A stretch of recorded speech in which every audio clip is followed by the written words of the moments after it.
All India motor transport Congress ప్రతినిధులతో హోంశాఖ చర్చలు సఫలమయ్యాయి. కేంద్రం కొత్తగా తీసుకొచ్చిన చట్టంలో హిట్ అండ్ రన్ కేసులకు సంబంధించి కఠిన నిబంధనలను వ్యతిరేకిస్తూ దేశవ్యాప్తంగా ట్రక్ డ్రైవర్లు ఆందోళన బాట చేపట్టారు. ఆయిల్ ట్యాంకర్ల డ్రైవర్లు ఆందోళనతో పెట్రోల్, డీజిల్ సరఫరా నిలిచిపోయింది. దీంతో ఇంధన కొరత ఏర్పడుతుందోమోనని ఆందోళనకు గురైన వాహనదారులు పెట్రోల్ బంకుల ముందు క్యూ కట్టారు. అయితే ట్రక్ డ్రైవర్ల ధర్నా విరమించడంతో జనం ఊపిరి పీల్చుకున్నారు. కేంద్ర ప్రభుత్వం ఇటీవల తీసుకొచ్చిన భారతీయ న్యాయ సంహిత చట్టంలో హిట్ అండ్ రన్ కేసులకు కఠిన శిక్షల ప్రతిపాదనకు వ్యతిరేకంగా దేశవ్యాప్తంగా చేపట్టిన సమ్మెను ట్రక్కు డ్రైవర్లు విరమించారు. డ్రైవర్ల ఆందోళనల నేపథ్యంలో all India motor transport Congress ప్రతినిధులతో కేంద్ర హోంశాఖ కార్యదర్శి అజయ్ భల్లా సమావేశం నిర్వహించారు. చట్టం ఇంకా అమల్లోకి రాలేదని, కొత్త నిబంధనలపై చర్చలు జరిపిన తర్వాతే అమలు చేస్తామని ప్రభుత్వం హామీ ఇవ్వడంతో సమ్మె విరమణకు ఏఐఎంటీసీ నిర్ణయం తీసుకున్నది. ఈ మేరకు సమ్మె విరమించాలని డ్రైవర్లకు పిలుపునిచ్చింది.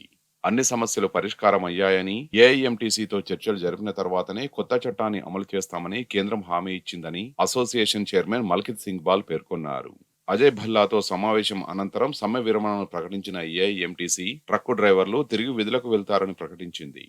आज जो गवर्नमेंट ने 10 साल की सजा और जुर्माना नया नक्की किया था, वो आज अमित शाह जी ने यहाँ मीटिंग बुला के होम डिपार्टमेंट में ये सब दोनों जो है दोनों माफ कर दिए, अभिहंस में रख दिए हैं।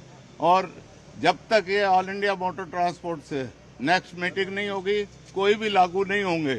भल्ला जी की अध्यक्षता में उच्च स्तरीय एएमटीसी के पदाधिकारियों से मीटिंग हुई और आपको सूचित करते हुए हमें यह खुशी है कि 106 इन ब्रैकेट 2 में जो 10 साल की सजा है और जुर्माना है, वो कानून अब तक लागू नहीं हुआ है। जो मंशा थी उसका हल निकल चुका है। आपसे अपील करते हैं कि अपने वाहनों पर आइए, अपने वाहन बिना कोई डर के चलाइए। హిట్ అండ్ రన్ కేసులకు కఠిన శిక్షలు ప్రతిపాదించడంపై ట్రక్ డ్రైవర్లు భగ్గుమన్నారు. 3 రోజుల సమ్మెలో భాగంగా రెండో రోజు మంగళవారం కూడా దేశవ్యాప్తంగా ఆందోళనలు జరిగాయి. కొత్త నిబంధనలు ఉపసంహరించాలని డిమాండ్ చేశారు. సమ్మెలో భాగంగా డ్రైవర్లు విధులు బహిష్కరించడంతో రవాణా కార్యకలాపాలపై ప్రభావం పడింది. ఆయిల్ ట్యాంకర్ల డ్రైవర్ల ఆందోళనలతో బండ్లు ఎక్కడికక్కడ ఆగిపోయాయి. దీంతో దేశవ్యాప్తంగా అన్ని రాష్ట్రాల్లో తీవ్ర గందరగోళ పరిస్థితులు ఏర్పడ్డాయి. డ్రైవర్ల ఆందోళన నేపథ్యంలో వాహనదారులు పెట్రోల్ బంకుల ముందు బారులు తీరారు. ముందస్తు జాగ్రత్తగా పెట్రోల్, డీజిల్ పోయించుకునేందుకు భారీగా క్యూలు కట్టారు. కొంతమంది అయితే ఆయిల్ కోసం బాటిళ్లు, క్యాన్లు తీసుకొచ్చారు. అకస్మాత్తు డిమాండ్తో ఉన్న నిల్వ అయిపోవడంతో బంకుల వద్ద నో స్టాక్ బోర్డులు పెట్టాల్సిన పరిస్థితి నెలకొన్నది.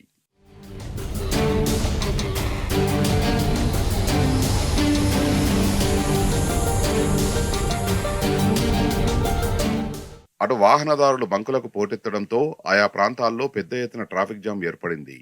సరఫరా లేకపోవడంతో చండీగఢ్ ఆయిల్ పంపిణీపై అధికారులు పరిమితి విధించారు. ద్విచక్ర వాహనదారులకు గరిష్టంగా 2 లీటర్లు, కార్లు, ఇతర వాహనాలకు 5 లీటర్ల వరకు మాత్రమే పోయాలని బంకు యాజమాన్యాలకు సూచించారు. హిమాచల్ ప్రదేశ్లో డ్రైవర్ల ఆందోళనల ప్రభావం పర్యాటక రంగంపై పడింది. కొత్త చట్టానికి వ్యతిరేకంగా క్యాబ్ డ్రైవర్లు కూడా ఆందోళనలో పాల్గొనడంతో పర్యాటకులకు వాహనాలు దొరకడం లేదని స్థానిక మీడియా పేర్కొన్నది. డీజిల్ సరఫరా ఆగిపోతే పాఠశాల బస్సులను కూడా నిలిపివేయాల్సి వస్తుందని స్కూల్ బస్ ఓనర్స్ అసోసియేషన్ తెలిపింది. ఆందోళనల్లో భాగంగా డ్రైవర్లు మంగళవారం దేశవ్యాప్తంగా అన్ని రాష్ట్రాల్లో పెద్ద ఎత్తున నిరసనలు చేపట్టారు. బీహార్లోని పాట్నాలో రోడ్లను దిగ్బంధించారు. టైర్లు కాల్చి కొత్త చట్టానికి వ్యతిరేకంగా నినాదాలు చేశారు. యాక్సిడెంట్ కేసుల్లో తాము 10 ఏళ్లు జైలు పాలైతే తమ కుటుంబాలు రోడ్డున పడతాయని ఆందోళన వ్యక్తం చేశారు. అనుకోని ఘటనల కారణంగా తాము జైలు పాలైతే తమ కుటుంబాల పరిస్థితి ఏంటని ఆవేదన వ్యక్తం చేశారు. అటు హైదరాబాద్ నగరంలో భారీగా ట్రాఫిక్ జామ్ అయింది. పెట్రోల్, డీజిల్ కోసం ఒక్కసారిగా వేలాది వాహనాలు రోడ్లపైకి వచ్చాయి. ట్రాఫిక్ పద్మవ్యూహంలో హైదరాబాద్ చిక్కుకుపోయింది. పెట్రోల్ కోసం కార్లు, బైకులు బంకులకు క్యూ కట్టాయి. దీంతో మహానగరం రోడ్లపై వాహనాల రద్దీ భారీగా పెరిగింది. కార్లు, బైకులు ఒక్కసారిగా రోడ్లెక్కడంతో ఎక్కడికక్కడ ట్రాఫిక్ జామ్ ఏర్పడింది. సైబరాబాద్ పరిధిలో భారీగా ట్రాఫిక్ జామ్ ఏర్పడింది. Financial district, mind space junction, IKEA, DLF, Madhapur, Gachibowli, Kondapur ప్రాంతంలో ఎక్కడికక్కడ వాహనాలు నిలిచిపోయాయి.